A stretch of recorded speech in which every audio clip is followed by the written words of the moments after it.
Donnez-moi un B, un I, un N. Non, donnez-moi juste binge audio. Professionnaliser la recherche, pour moi, ça veut dire considérer que la recherche et l'enseignement supérieur, c'est un travail. Et en tant que travail, c'est comme plein d'autres métiers. On peut faire un métier dans sa vie pendant 5 ans, trouver ça chouette et passer à autre chose parce qu'on trouve que les conditions de travail se sont trop dégradées ou qu'on n'y trouve pas sa place. Et c'est pas un échec et c'est pas grave et ça peut même être super en fait. Dans beaucoup de cas, c'est pas super parce que surtout, c'est un monde du travail hyper violent. C'est surtout le monde du travail qui a un problème. C'est pas nos carrières ou les carrières des gens qui essayent d'apprendre quelque chose de ce monde du travail. Être chercheur, c'est un métier. Mais c'est aussi un travail. Et ça veut dire qu'on peut changer de travail. Ça veut dire aussi qu'on peut être chercheur ailleurs que dans le milieu universitaire. Bon, mais ça, c'est facile à dire. Qu'est-ce qu'on fait de sa passion quand on arrive au bout de ses possibilités de résistance, après des années d'engagement et d'espoir ? Il existe un sentiment très partagé chez les enseignants-chercheurs sans poste fixe et que j'ai longtemps expérimenté moi-même. La certitude d'un impossible retour en arrière. Le tout ça pour ça. Mais aussi le sentiment de ne rien valoir, de ne savoir rien faire, de n'avoir aucune compétence concrète. D'être incapable d'exercer un travail normal, avec des horaires, des missions précises, un salaire fixe, des congés payés, un bureau et des collègues. Quand je suis revenu recourir à la loi de programmation pour la recherche, j'ai vu plus de gens pour qui le fait de quitter l'enseignement supérieur de la recherche était un vrai projet. Pour certains, c'était vraiment en cours. Ou pour d'autres, il y avait une limite. Je tente 3 ans et après j'arrête. Et donc j'avais l'impression que ce qui était un peu de l'ordre du fantasme ou de l'idée vague, 6-7 années plus tôt, aujourd'hui se concrétisait.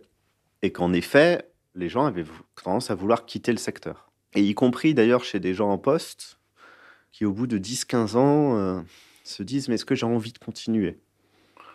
Et c'est pas évident. Et eux aussi commencent à se mettre un peu peut-être des échéances de changement de vie. Mais malgré tout ce que le secteur peut offrir, à force de dégrader les conditions de travail, on commence à décourager les gens. Il y a cette idée que si on ne coche pas chacune des étapes de validation dans l'enseignement supérieur et la recherche, des étapes qui se succèdent toute la vie d'ailleurs, ça révèle une incapacité qui nous est propre. On est un échec. Je l'ai vu et vécu souvent ce sentiment qu'on n'est jamais qualifié par ce qu'on arrive à réaliser. Par exemple, réussir des partiels, rendre un mémoire, réaliser une belle enquête, parler une ou plusieurs langues ou maîtriser tel ou tel logiciel. À l'université, le plus souvent, on est qualifié par ce qui nous fait défaut. On n'a toujours pas de poste fixe, on n'a pas eu tel ou tel contrat de postdoc, on n'a pas publié le livre de sa thèse, on n'a pas d'article dans telle ou telle revue cotée, ou on n'a pas assez d'heures d'enseignement pour prétendre à un poste de maître de conférence. Plusieurs personnes me l'ont dit, le monde de la recherche, c'est une machine à laminer l'estime de soi des chercheuses et des chercheurs. Réaliser aussi que c'est un travail, pour moi, ça veut dire se rendre compte, d'une part, qu'on apprend des choses. Parce que mon expérience personnelle et l'expérience de beaucoup de gens autour de moi, et c'est un grand paradoxe, c'est que la thèse est un grand apprentissage de la dévalorisation de soi. C'est quand même le monde à l'envers, en fait. On peut se consacrer à quelque chose qui nous tient à cœur, et on en sort avec moins de confiance en soi et dans le monde, et dans sa place et dans ce qu'on peut faire dans le monde. Dans beaucoup de cas, on en sort avec moins de confiance. Si on sort de la thèse et qu'on n'est pas entrer au CNRS ou à l'université, c'est un échec. Et tout est construit depuis le tout début de la thèse, c'est construit comme ça, en fait. Tu peux bien avoir fait un parcours sans faute, pour autant, mon coco, c'est pas sûr que tu vas y arriver. Et dans le c'est pas sûr que tu vas y arriver, si tu n'y arrives pas, ça veut dire que t'échoues. Et là, il y a un truc que je trouve désespérant, en fait. En réalité, quand on est déterminé à continuer à être chercheur ou chercheuse, il existe des perspectives. Et surtout des perspectives qui vont au-delà des solutions de sauvetage individuelles. Amandine et Rémi ont été doctorants, mais ils n'ont pas soutenu leur thèse. Ils ont décidé de quitter l'université alors qu'ils avaient presque terminé leur manuscrit. Et ils ont créé le GRAC, Groupe de Recherche-Action, à Lyon, il y a 15 ans. Donc moi, c'est Amandine Guilbert. Je fais partie du GRAC depuis la création en 2006, c'est ça. Je suis Rémi Elissab, je fais partie aussi du GRAC depuis le début. Et je suis sociologue aussi, de formation. À un moment donné, nous, le pari, ça a été... on s'en sort ensemble, quoi. À ce moment-là, on a vraiment créé une structure très adaptable, qui était une association loi 1901. Parce que l'idée, c'était de créer une sorte d'intermittence. On était assez réaliste sur le fait qu'on n'allait pas pouvoir tous se salarier à plein temps là-dessus. Et on n'avait pas envie de créer une machine économique non plus. C'est des choses qu'on se disait. Mais par contre, d'alterner comme ça des périodes de salariat et des périodes de chômage, ça nous convenait bien. Le GRAC, c'est une coopérative de recherche comme il y en a des dizaines en France, installée dans des territoires ruraux autant qu'en ville. Elle fonctionne souvent de façon horizontale, et certaines existent depuis plus de 40 ans. Beaucoup sont pluridisciplinaires et intergénérationnelles. Elles associent sociologues, géographes, politistes, urbanistes, anthropologues ou encore philosophes. Certaines proposent des formations à destination de publics variés, mènent des recherches-actions, des missions d'évaluation de politiques territoriales ou d'actions publiques et associatives. Elles accompagnent la réalisation de projets avec leur expertise de chercheurs en sciences humaines. Certaines sont spécialisées dans les politiques territoriales, d'autres dans la santé, l'écologie, la participation citoyenne ou l'accompagnement social. D'autres encore dans le design ou le numérique. Au GRAC, Rémi, Amandine et leurs collègues travaillent souvent pour de grands opérateurs publics et notamment pour certains ministères. Ça reste quand même notre activité principale, toujours, parce qu'on aime bien en fait ce type d'appel-là, parce qu'il y a une thématique qu'on ne choisit pas. Par contre, nous, on propose des terrains, un angle, une problématique qui sont les nôtres.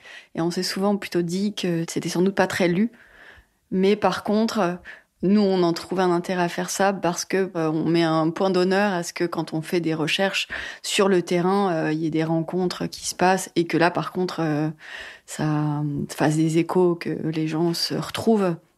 Et ils n'aient pas l'impression on instrumentalise ce qu'ils font, qu'on vienne juste aspirer leur intelligence pour la reporter ailleurs, en fait. Le GRAC est aussi habilité par la Haute Autorité de Santé pour évaluer des organismes médico-sociaux. Ça faisait un peu dévier notre trajectoire de recherche et là de répondre à des questions précises de gens et d'essayer de répondre vraiment à leurs questions et de les intéresser en retour, c'est quelque chose qui était important pour nous. Mais même l'évaluation, c'est ça, hein. Finalement, nous, quand on répond à une évaluation, c'est ça qu'on leur dit. On essaie d'appliquer en fait la méthode de sciences sociales classiques, c'est-à-dire faire des entretiens semi-directifs, les retranscrire et analyser leurs pratiques. Et effectivement, c'est ça qu'ils attendent, ouais. L'idée que, en faisant de la recherche appliquée, il y avait quelque chose d'un peu sale, hein, tu sais, quand tu viens de l'université, que vraiment tu commences à faire des trucs un peu moches, quoi, parce que, évidemment, t'es instrumentalisé, enfin, tous ces discours-là que t'as, y compris en sociologie. Et en fait, moi, à force de faire ça, j'apprécie vraiment beaucoup, beaucoup ça. L'idée, quasiment, de me retrouver dans la position d'écrivain public. Enfin, il y a quelque chose comme ça, moi, qui m'est apparu de manière assez forte les dernières années. Les gens ont peu de culture de l'écrit et du coup, nous, on arrive et puis en 2-3 mois, on arrive à produire un écrit qui restitue. Et ça, je pense, les gens adorent parce qu'en fait, déjà, c'est des trucs sur lesquels tu peux t'appuyer pour plus tard, quoi. Pour la transmission dans une structure, c'est super important d'avoir une mémoire. L'historienne de l'art Clélia Barbu, qui travaille avec des artistes, a elle aussi l'impression d'apporter un nouvel éclairage sur leur pratique. Pour les artistes, le fait d'avoir une conversation avec quelqu'un qui fait de l'histoire ou qui fait de la théorie, ça peut leur permettre d'envisager leur travail de manière plus théorique, plus conceptuelle, donc d'apporter des mots en fait pour se poser sur leur pratique.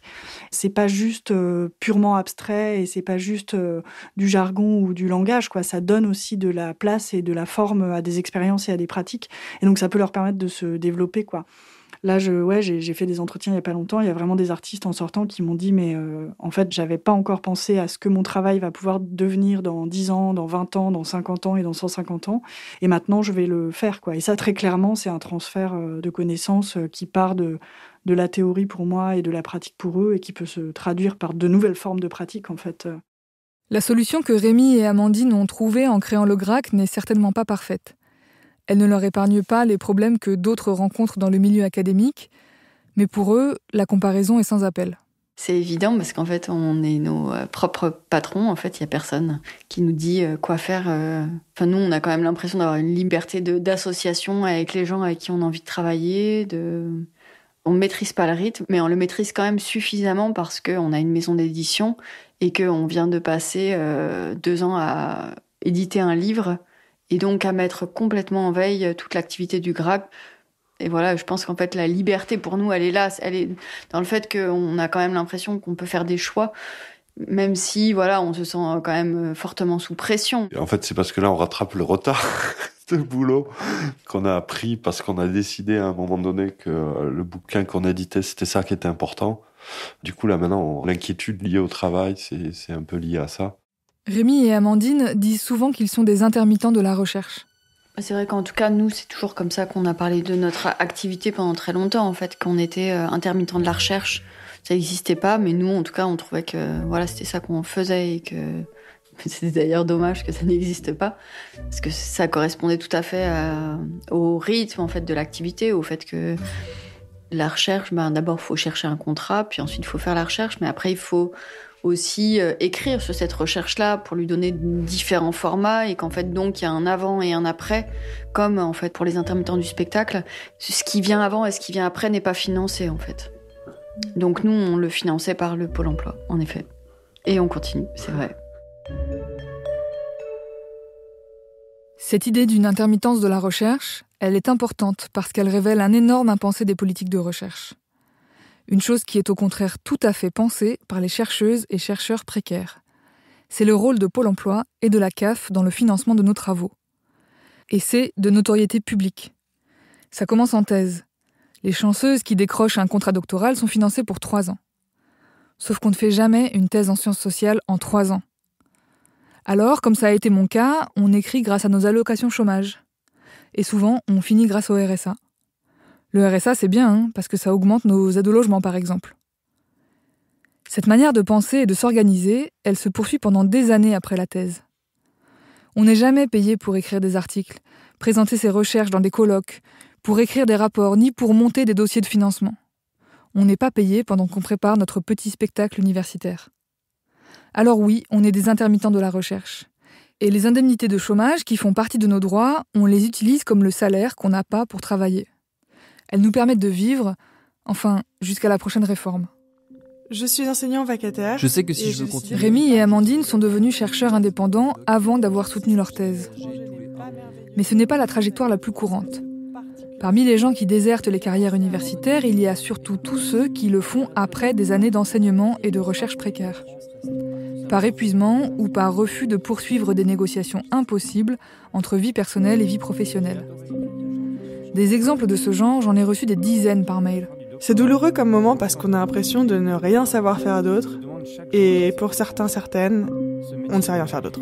J'ai eu un concours de conservatrice des bibliothèques 9 mois après ma soutenance et ça a entériné ma décision. Nous sommes trop nombreux à sombrer dans la dépression ou le burn-out. Et j'ai décidé de ne pas poursuivre de carrière à l'université. Aujourd'hui, je suis professeure documentaliste en lycée. Je suis très heureuse de ce que je fais. Je me sens reconnue, attendue et en plus, on me fournit du matériel pour travailler. Ça change la vie. Quitter l'université, c'est souvent vu comme un abandon, comme un échec au baromètre de notre valeur individuelle. Sauf que c'est aussi un soulagement. Beaucoup de gens me l'ont dit. Et moi-même, je peux en témoigner. C'est difficile, bien sûr, quand on est persuadé qu'on ne vaut rien sur le marché du travail. Moi, je me suis longtemps dit qu'il faudrait forcément que je reprenne des études à 0 pour avoir une minuscule chance, à 35 ans, de décrocher un boulot normal. Mais c'est difficile aussi quand on n'en a pas vraiment envie. Et c'est difficile parce que le plus souvent, on ne sait pas comment faire. C'est le cas de Clélia Barbu. Je suis absolument incapable de penser ma carrière ou mon métier en dehors de l'université. C'est-à-dire que je n'ai aucune piste sur qu'est-ce que je pourrais bien faire en dehors du champ de l'enseignement supérieur et de la recherche publique en France, quoi. Dans le privé. J'ai quelques idées, tu vois, je sais que voilà, des fondations privées, des galeries, écrire des textes, je sais que c'est quelque chose qui peut se faire, mais c'est des choses très ponctuelles. En fait, je sais pas comment je pourrais gagner ma vie.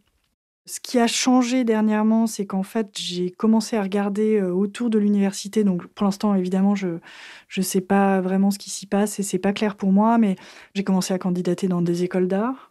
Donc, ça reste l'enseignement supérieur et tout ça, mais c'est plus uniquement universitaire. Et puis, quand on m'a proposé ce postdoc, j'ai absolument pas hésité et dès qu'on m'envoie une offre, je regarde et j'envisage vraiment la chose, même si c'est pas du tout un poste d'enseignant-chercheur. Donc je pense que là où j'en suis maintenant, c'est que je vais continuer de faire les campagnes, mais sauf que je vais les faire un peu comme on va à la piscine, quoi. Voilà, je vais mettre mon bonnet de bain et puis je vais faire mon petit topo. Et du coup, si la piscine est fermée, c'est pas grave, j'y retourne, j'y retourne le lendemain. Et je pense que ça va beaucoup m'aider, je pense. Je vais continuer de consacrer du temps à essayer de regarder ailleurs, quoi. Pour l'instant, vraiment, j'ai pas de piste et je pense qu'on est là aussi sous-équipé et sous-informé pour ce qui concerne l'en dehors de l'université pour le travail scientifique. L'autre chose qui rend ces reconversions si compliquées, ce sont les ponts presque impossibles entre les formations à la recherche et le marché du travail hors de l'université. Lorraine Lecausanet, chercheuse en sciences politiques, a longtemps travaillé sur cette question. Le problème, c'est que la professionnalisation qui l'a emporté aujourd'hui et depuis les années 90, c'est une professionnalisation gestionnaire et qui associe l'ouverture de l'université à la société à l'ouverture de l'université aux intérêts des entreprises. C'est une manière de gouverner les universités par leur performance qui serait l'insertion professionnelle. Et donc, si les étudiants, à l'issue de leurs études, n'ont pas de boulot, il faudrait fermer les formations. Je caricature à peine.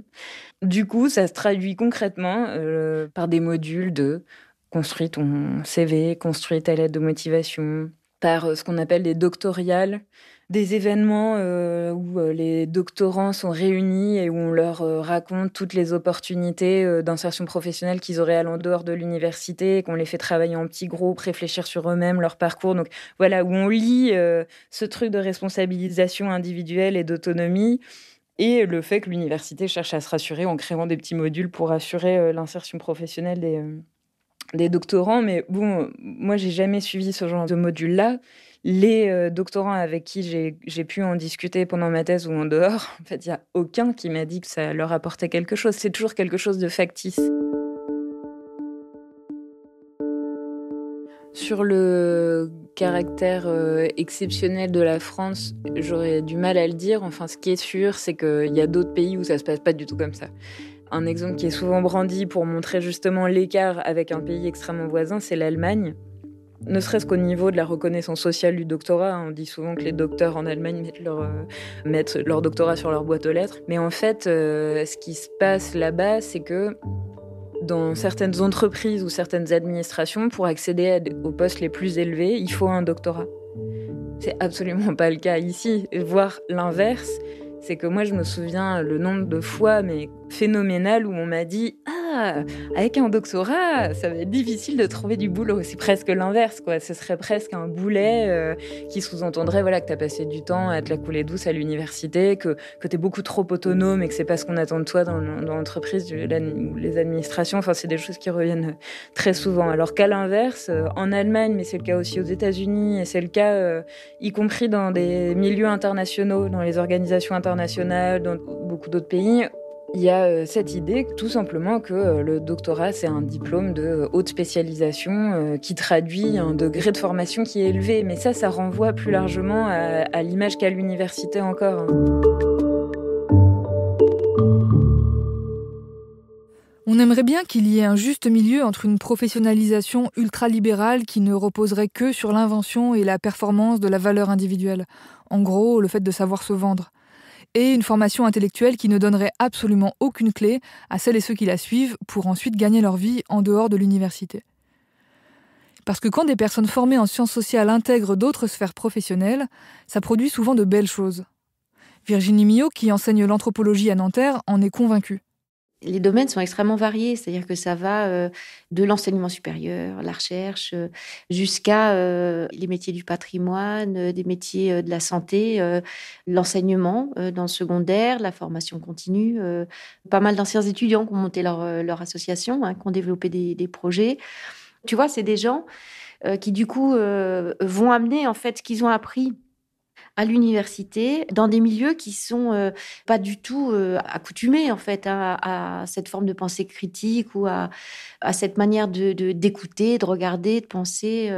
Et ça, c'est une grande richesse. Et potentiellement, moi, je suis sûre que ça pourrait petitement changer les choses. Ouais. Qu'on déserte pour de bon ou qu'on fasse un passage temporaire dans des métiers hors de l'université, c'est toujours en dehors de l'institution que les personnes se revalorisent. Pour ma part, j'ai eu l'impression d'avoir retrouvé des contours humains, mentaux et intellectuels à partir du moment où j'ai décidé de partir et où j'ai pu réunir les conditions qui me permettaient de l'assumer, d'en faire quelque chose de positif. Parce que même si c'est un peu sale, comme le dit Rémi, ou moins prestigieux, franchement, ça fait du bien de mettre un peu les mains dans le cambouis.